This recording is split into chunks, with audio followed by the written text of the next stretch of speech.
Hi, today we have Chapter 2, The Separation and the Atonement, Section 4, Healing as Release from Fear. Our emphasis is now on healing. The miracle is the means, the atonement is the principle, and healing is the result. To speak of a miracle of healing is to combine two orders of reality inappropriately. Healing is not a miracle.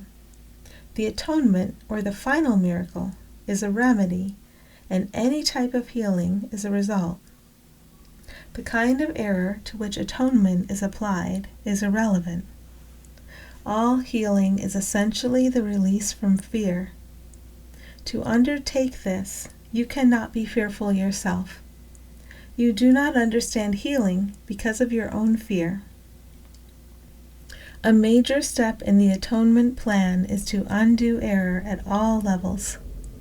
Sickness or not right-mindedness is the result of level confusion, because it always entails the belief that what is amiss on one level can adversely affect another. We have referred to miracles as the means of correcting level confusion, for all mistakes must be corrected at the level on which they occur. Only the mind is capable of error. The body can act wrongly only when it is responding to misthought. The body cannot create, and the belief that it can, a fundamental error, produces all physical symptoms. Physical illness represents a belief in magic. The whole distortion that made magic rests on the belief that there is a creative ability in matter which the mind cannot control. This error can take two forms. It can be believed that the mind can miscreate in the body, or that the body can miscreate in the mind.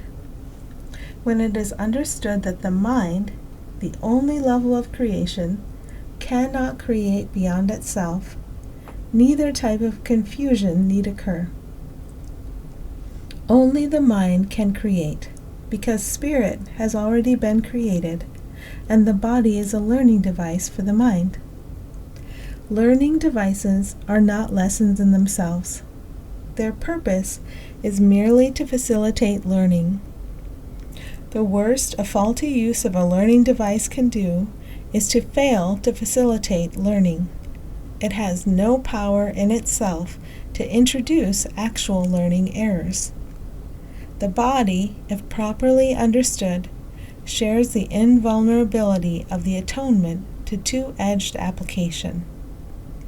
This is not because the body is a miracle, but because it is not inherently open to misinterpretation.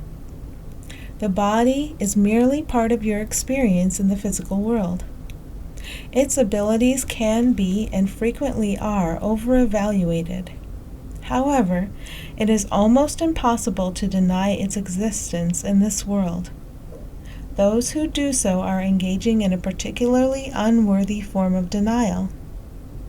The term unworthy here implies only that it is not necessary to protect the mind by denying the unmindful.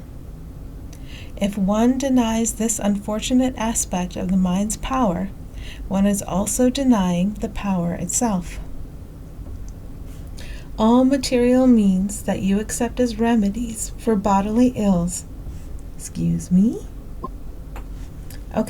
All material means that you accept as remedies for bodily ills are restatements of magic principles. This is the first step in believing that the body makes its own illness. It is a second misstep to attempt to heal it through non-creative agents. It does not follow, however, that the use of such agents for corrective purposes is evil. Sometimes the illness has a sufficiently strong hold over the mind to render a person temporarily inaccessible to the atonement. In this case, it may be wise to utilize a compromise approach to mind and body in which something from the outside is temporarily given healing belief. This is because the last thing that can help the non-right-minded, or the sick, is an increase in fear. They are already in a fear-weakened state. If they are prematurely exposed to a miracle, they may be precipitated into panic. This is likely to occur when upside-down perception has induced the belief that miracles are frightening. The value of the atonement does not lie in the manner in which it is expressed. In fact, if it is used truly, it will inevitably be expressed in whatever way is most helpful to the receiver. This means that a miracle, to attain its full efficacy, must be expressed in a language that the recipient can understand without fear. This does not necessarily mean that this is the highest level of communication of which he is capable. It does mean, however, that it is the highest level of communication of which he is capable now. The whole aim of the miracle is to raise the level of communication, not to lower it by increasing fear. Okay, so that's Chapter 2, The Separation and the Atonement, Section 4. And the title of Section 4 is Healing as Release from Fear. Happy healing.